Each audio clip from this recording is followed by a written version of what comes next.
All right, well, can't believe we're all here together, and all of us are here together, all together now, I guess you could say. Sorry, had to do it.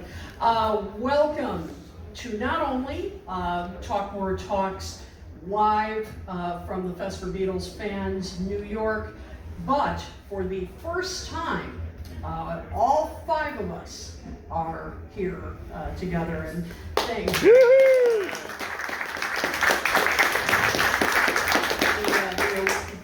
All the founders, the originators, and everybody here. Also excited that Joe Mayo, this is his first ever panel at the Fest. Go Joe! There you go. It just goes to show it's not what you know, it's who you know. Exactly. So, we are going to be talking today about the year 1973, which is considered one of the best years in the solo era. And why is it? And if we have time, is it the only of the best of the solo years? We're going to throw that out to you. Before we get to our discussion, briefly just want to introduce all of us here. As I just mentioned, making his Fest debut, you know him from his highly popular channel, Meet Mr. Mayo, Joe Mayo.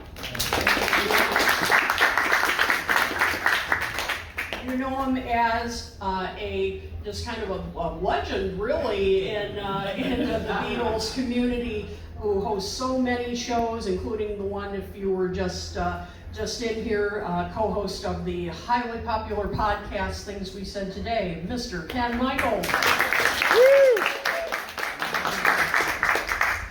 And one of our founders of Talk More Talk, who has written so many books that we would be here all hour if I went through all of them, but he is coming out with a book we are all anticipating, the Mal Evans biography, Dr. Ken Woolman.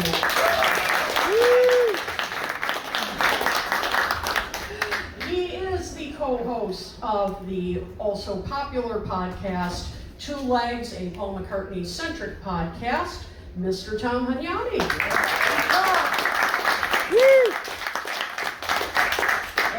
And of course, I'm the author of Songs We Are Singing, Guided Tours to the Beatles' Lesser Known Tracks, and I'm also the co-host of a new podcast called Toppermost the Poppermost, and for some reason a lot of people like to call me the Queen, and I'll take it. I'm Ken O'Toole. Yay, Queen! All right, so let's get to our topic for today, which is, as I mentioned, the year 1973, and boy, was it a big year, right? All four had releases that year. We had from Paul McCartney the release, of course, of the My Love single, Red Rose Speedway, and at the end of the year, and Live and Let Die. At the end of the year, of course, Band on the Run. From John, we had Mind Games, and also, of course, very important to note, John and Yoko declared Utopia. You know, we can't leave that out. I'm just kidding. And for George, we had Living in the Material World, and then of course, I forgot to mention one of my favorites, the release of the Helen Wheels single. I love that song. And Ringo, of course, came out with his magnificent Ringo album. Just a few of the releases of that year. So let's talk a little bit about where all four of them were at this point as they were recording these albums. So let's start with Paul. Tom, since you are, of course, the resident Paul expert. That works.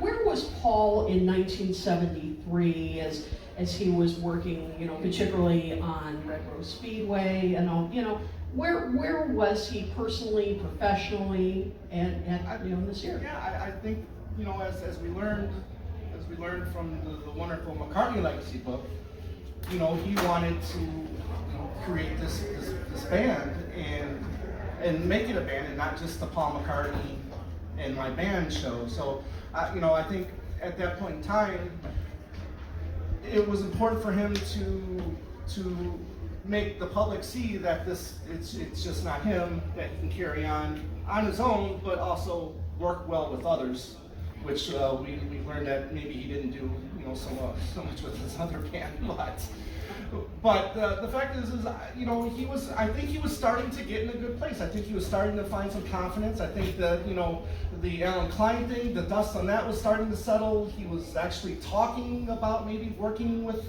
the others in '73, and I think he's finding himself in a good spot. I mean, obviously the double album didn't happen like he was hoping to, but the album was a success, and you know, and the success was Live and Let Die. I think, and then that all that confidence rolling into Band on the Run, I think this is where he's starting to come into his own. So where do you think, you know, where is John in 73 at this point? Well, I always think, you know, you had John first coming out swinging pretty good, having the classic emotional John Lennon plastic going on. He was doing really well, you know, music-wise. And then, of course, sometime in New York City, right, in 1972, which I think is underrated, but a little bit, but don't go by me. I'm a fan. Let's hear it for anybody. No? Yes. I was thinking very quiet. But anyway, so I know. Well, and then of course, you know, he did the 1-to-1 in '72, the benefit concert for Children of Willowbrook, and you know, the concert kind of had him out there for Madison Square Garden for people to see. But I think about '73, you know, I'm thinking he's starting to have some problems with Yoko, and also musically trying to make, dare I say the word, I don't want Ken to get mad at me, the comeback word, I don't know, comeback, maybe with Mind Games album, and I think that Mind Games was such a fantastic single, wish it had gotten higher in the charts, really, really good, it's my favorite, probably single of his, next to Instant Karma. But I think with the Mind Games album, he's trying to, I don't know, kind of come back, maybe relying on more easygoing stuff that people might be able to relate to, with a few exceptions of sloganeering, like with Bring On the Lucy, Free the People, which is a good song, a little political in there, and of course, Tight As, you know, stuff like that, Meat City. But I just think John's trying at this point to get back to having a little more of a more acceptable style. Maybe he was kind of really shaken up a little bit of the lackluster reception that Sometime in New York City got, right? So I think that's what he's trying to do. He's trying to get back, at least chart-wise anyway, and music-wise, trying to find a more happy medium. That's what it feels to me when I'm listening to the Mind Games album, which I enjoy so much. But to me, you know, it's not quite the heights of the first two albums, or even Walls and Bridges afterwards, just my opinion. Okay, all right, we'll get back to that in a minute, but before we get to that, I want to, of course, let's talk about Ringo. And Ken, you know, you've seen our show many times, I assume you have since you're here. We're big Ringo champions on our show, and we, of course, and I'm sure you all too, love the Ringo album. It's just a classic. Ringo. 50th anniversary edition. Yeah, that's it. Let's hope so. 50th anniversary. I'll be there in line to buy it. Yeah, I hope so. We hear mutterings. Yep, there you go. So Ken, where was Ringo at this point that you know led him to record Ringo, because he had been away from recording for a little bit before this. Right. Before I answer that, I just want to add one thing to what Joe said, which I think is really important about John, is that because the immigration authorities were after him at that time, and the response he got to Sometime in New York City, I think he really had to tone it down with his political beliefs at the time, and that's part of why I think Mind Games was more closer to what Imagine was, more that approach. Ringo, it's interesting, Ringo started off his career with 2 solo albums that were completely different, an album of standards and an album of country music, which these days is lauded, you know, the country album. And he also had a movie career going, but the most successful thing that he had done prior to the Ringo album were the 2 singles that he released in 1971 and 72, with Don't Come Easy and Back Off Boogaloo. And even though I love those first 2 albums from Ringo, Sentimental Journey and Blues of Blues, you can't help but, you know, recognize the fact that It Don't Come Easy has become a classic. It was a #4 hit in the country. Back Off Boogaloo also went top 10. And so Ringo decided that it was time to make a pop rock album. And also he was always battling, you know, between the music and the films. What do I do? Because he still had a huge interest in making films.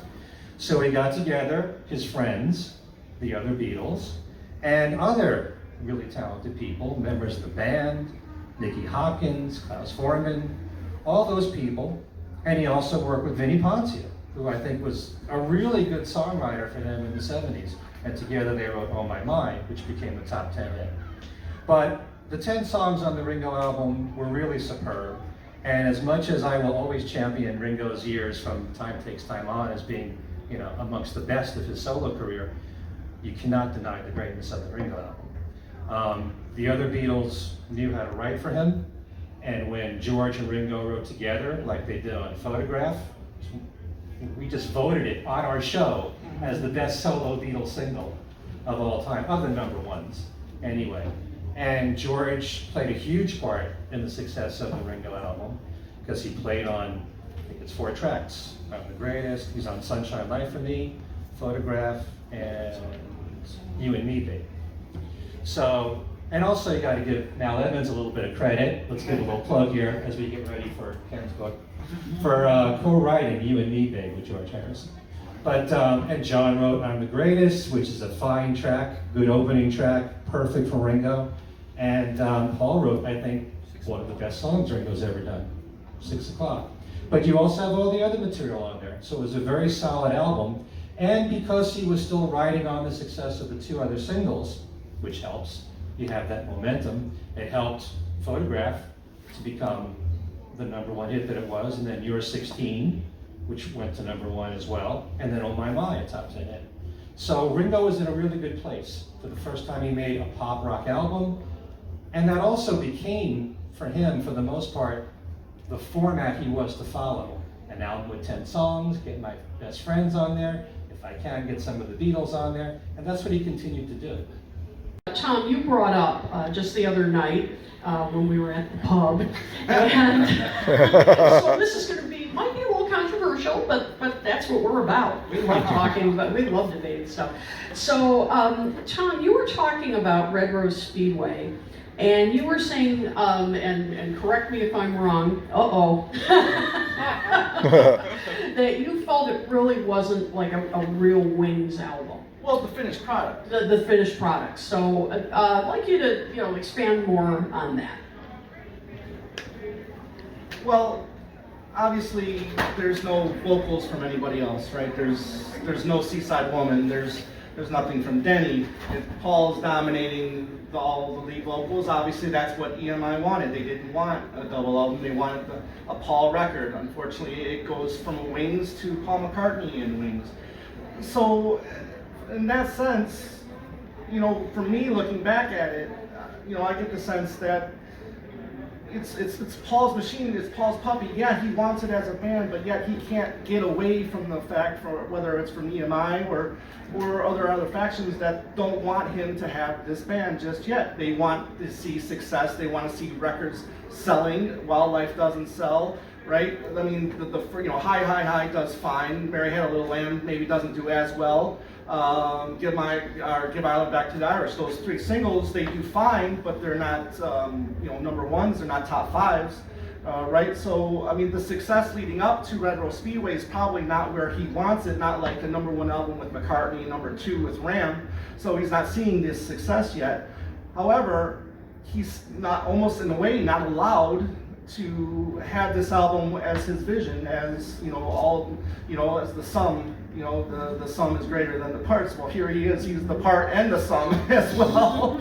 It's easy. I know what it's like when you listen to the double album of Red Rose Speedway and say, God, I wish it really came out this way. But Red Rose Speedway still went to #1 Yeah. in the United States for 3 weeks, dethroned by George Harrison. And My Love was a #1 single. I bet And- you George felt bad about that. Nah, I don't think so. And who knows? I mean, Live and Let Die was waiting in the wings, no pun intended. You know, maybe that would have, you know, that was supposed to be a summer hit. If you had a double album, would you have had more singles? Who knows? It still worked out for the better, but I do think that Paul all along wanted Wings to be recognized as a band, but he didn't stick up for himself in this instance. He had such a backlog of music, and he could have put a lot of that stuff out on another album as a double album if he wanted to. Yeah. Or certainly another single album. Yeah. Yeah. Absolutely. Joe, what's your take? Well, you asked for it. I like Red Rose Speedway anyway as a double album. I like when, thanks a lot, Jerry. I appreciate that. I got a copy, copy from him. I really wish it had come out that way. I understand why it didn't, but as such, it's never been a favorite album for me personally of Paul's. I do love the single, My Love, and Big Barn Bag, which is more like, I'm thinking Ram and everything. But yeah, Paul wanted to try to get a band together. I really think that. Start off as a little band, like the Beatles kind of started out, and do that over again. And of course, we know that he was really trying to find the way to go. And then late in the year, 73, arguably 74, when it got most of its success, we come to Band on the Run, and you know, that's when I think he really found his footing, so to speak, you know. So yeah, that's all I can say about that one. Okay. All right, so good question to give up with the pub. Now, here's another wrinkle. No more pubs. No more pubs. Now here's another wrinkle that came up in '73, that there was another interesting. Is this from that pub again, though? No, this is not a pub. I think we all have a right to know this. No, this is not a pub question.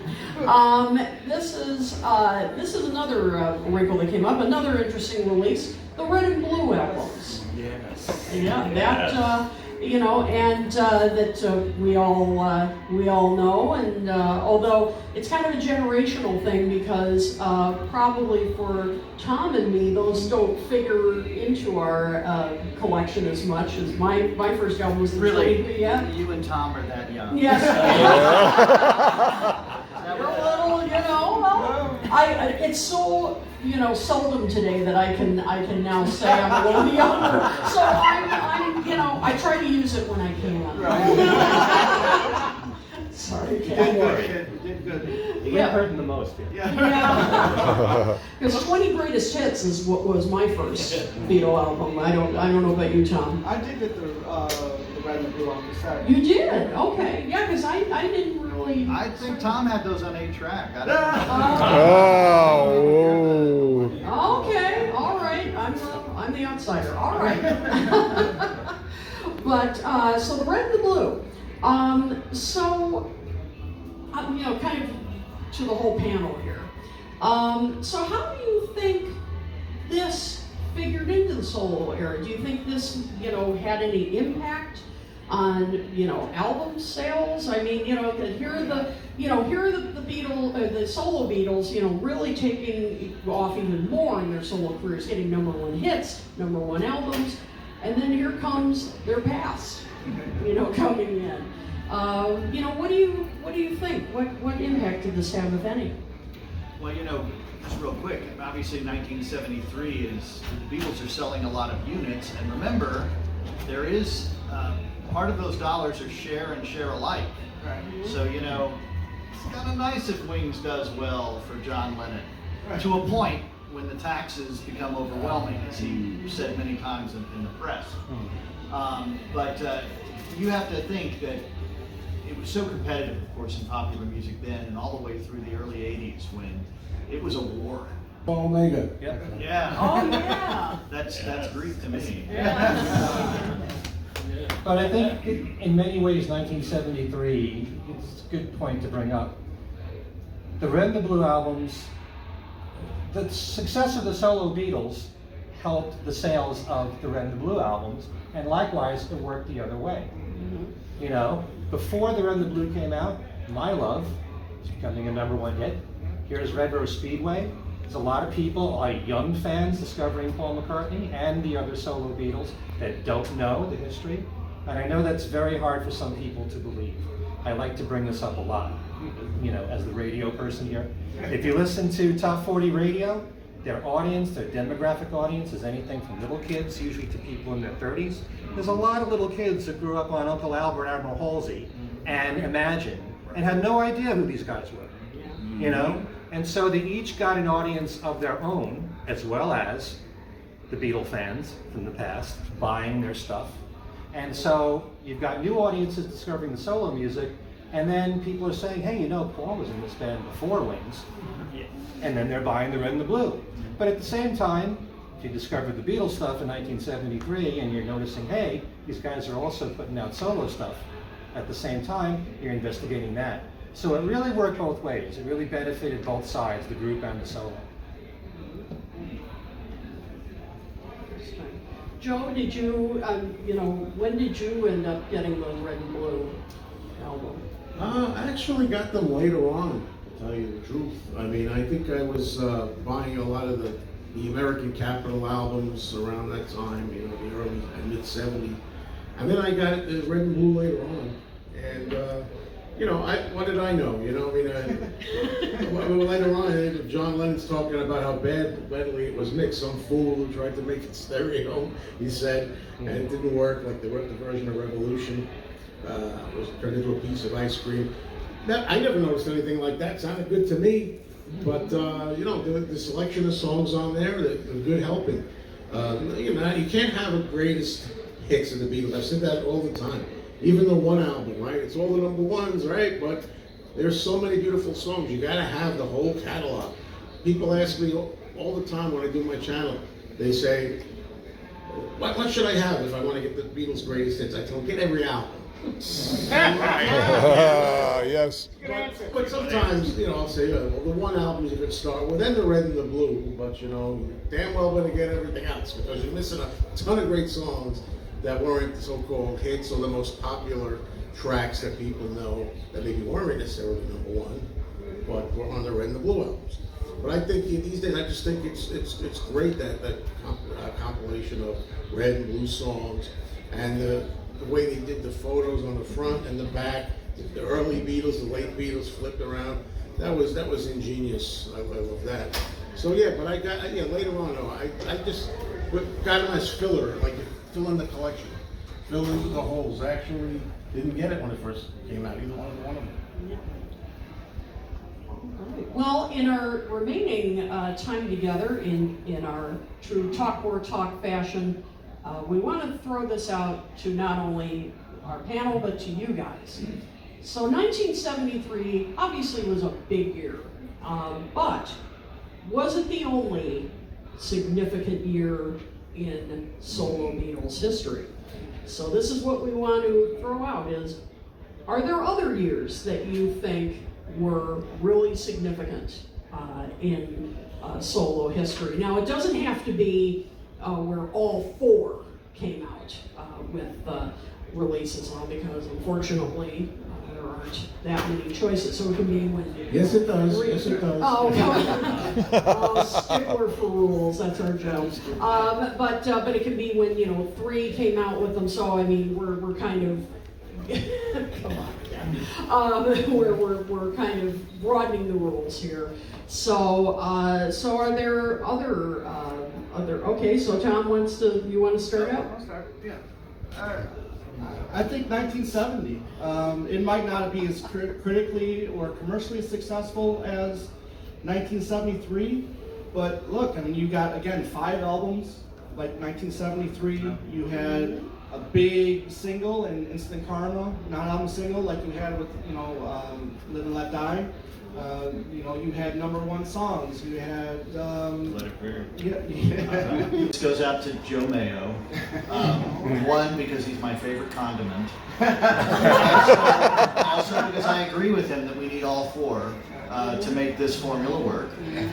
And my year is 1979 into 1980. And it's a sentimental choice because young me was just so excited that I had fresh off Blow Away and Good Night Tonight and Back to the Egg, and of course there are rumors there's going to be a John Lennon album, oh my God. And then my brother and I got to go to the mall, the Greenspoint Mall, not that Greenspoint, the one in Houston, and we got to see Caveman with Ringo. I mean, we were living in just Beatles heaven, and it felt like it would never stop. And of course it does. But we all have such an emotional and sentimentalized connection with the Beatles. For me, it was that year. But Ken, you forgot a favorite of yours, Old Siam, Sir. Yeah, he's right. Exactly. A favorite of mine too, as well. Yeah. I mean, there's just a lot of deep cuts, and on the Harrison album too, and certainly going into John Lennon, and of course we have McCartney too, and even Wonderful Christmas Time. Wherever you are, Lewison, I'm sorry, I love it. Unabashedly. Here, here. I like you too. That's my choice. Yours is good. Okay, Ken, what's your nomination? Well, there's a lot of great years actually, but I will say there is something to be said about 1970 through 75 when John was still active. So you still had all 4 of them at the same time. But I mean, 1970, definitely agree with you, Tom. So much great stuff. Just from All Things Must Pass alone. Yeah. What an amazing, triple album set right there. And I mean, most of us are not big fans of Apple Jam, but the other 2 albums, every song is fantastic right there. And to have Plastic Ono Band in there, the first McCartney album, 2 albums from Ringo, sensational, just in terms of output. But also 74 is great, 75 is great. The whole stretch of all the success of Wings, one album after another, going to #1.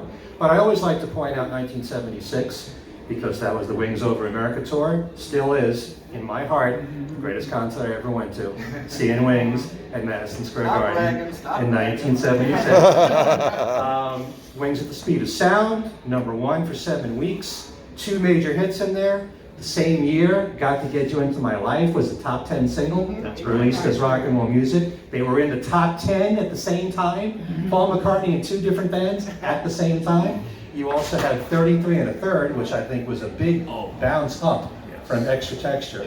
Great album from George Harrison. There's the start of a bit of a downward turn for Ringo with Ringo's Rotogravure, but I like a lot of the songs on there. So for the 3 solo albums plus the Wings Over America tour, I definitely would consider 76 there. There's one other year that I'm going to mention, and that is, thanks to the guy with the flowers in the dirt shirt, 1989, because of both Paul and Ringo touring. The same year, the first year ever, Ringo toured with the All-Stars, and Paul's first tour since really 79, but in the United States since 76. Tremendous year. And Flowers in the Dirt is my favorite McCartney album, and I think it's, an amazing collection of songs. So those are ones that I picked. Okay. All right, Joe? Well, you didn't leave me much, Ken. We're doing our show to make Joe last. I was going to say 77.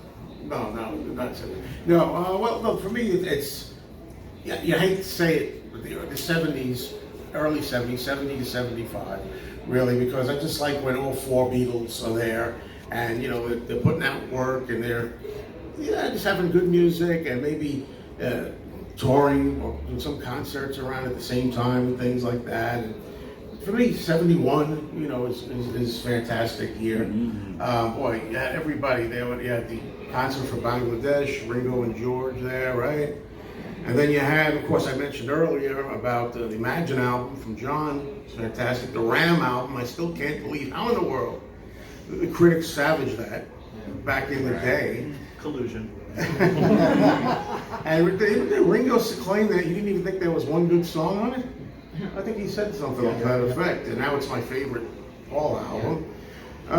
You had all the Ringo with it Don't Come Easy. It was still my favorite Ringo Starr track. I mean, even with the Beatles or without the Beatles, it Don't Come Easy is my favorite Ringo Starr, so that's 71, really. And I remember growing up as a kid, sitting on my stoop, being like 9 years old, listening to Uncle Albert. Perfect song for a 9-year-old. You know, it just to this day reminds me of those wonderful times, and what it was like to be young and hear something that's child friendly, but also kind of Beatle-y in a way. Uncle Albert is a favorite of mine. That was my pick when we did our show on the number ones for the solo. You know, what did we think was number one? It was close. The Photograph was right there. So, you know, I couldn't pick, but yeah, 71, but all that whole period. A lot of times people say to me, when they talk about Beatles, oh, well, you know, the early days and everything, those are the only ones that were good. But we won't get into that here. I agree with you. There's so much good stuff some people don't even tap into. But they say, well, the early 70s, that was it. But they're not wrong that it's really a lot of the greatest stuff in that period, but it's not the only great stuff. Check out more. Absolutely. You know, Absolutely. and including up to present time, McCartney 3. So, How about you guys? Any nominations? Yes. How about 2021? You have Get Back, the film. You have, All Things Must Pass box set. You have the lyrics book. Wasn't that 2021?